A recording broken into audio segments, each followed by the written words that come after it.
Day we wouldn't have picked it, but this morning we were lucky enough to get tickets to the Mogao Caves here in Dunhuang in China. We caught our bus on the way out to the actual cave site. It was a pretty hazy day, but we went on the guided tour with the other English speakers, which was pretty cool. I think even if you're a Chinese speaker and you come here, you get given a guided tour. Tickets are really limited, but this is a spot that was so beautiful. Unfortunately, we couldn't film inside the caves, but there are hundreds of them carved into the hilltop. They're full of paintings, murals, sculptures of Buddha, and of different scenes, different sutra. Pretty amazing. I tried to capture any of the paintings I could outside, but again, it's probably one of the must-come-see things here in China. This structure holds one huge Buddha, and seeing that in the flesh was just amazing. This is just a sneak peek of the types of murals. This is on a canvas, but the types of murals on the inside. After that, we came into the town of Dunhuang, because we were heading out to our second spot of the day, which is the Mingsha Mountain and Crescent Spring. I needed a drink. We're in the desert. It's bloody hot.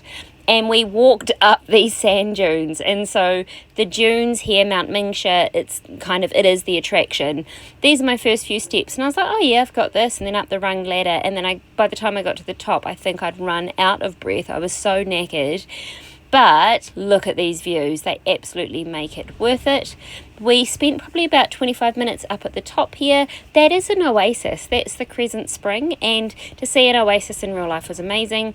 What goes up has to come down. So we also made our way back down. And it was every step you ended up with a shoe full of sand. We emptied out the sand, did a bit of walking around and got an ice cream. You can ride camels here, and by the time we were leaving, the crowds had picked up, so there was just train after train of camel. But we came back into Dunhuang to go to the bazaar for dinner, and we knew what we wanted. Meat. So Daryl got kebabs, and I got that pie, and then this crispy eggplant. Absolutely bloody delicious on all counts. One of the fun things about coming to a night market or a bazaar like this is you can just have a little bit of this and a little bit of that. So that's what we were doing here. And after we'd had those three dishes, Daryl also went for this pie type thing, meat pie. It's not as good as a Kiwi meat pie, but hey. Then as we were leaving, we walked past this little light display, which was kind of cool, curved around a building, quite modern here, even though the city is 2,000 years old. And then this lady dancing and entertaining, and this is, I think, one of the things I love about China is you go around a corner and you're not quite sure what you're ever going to see.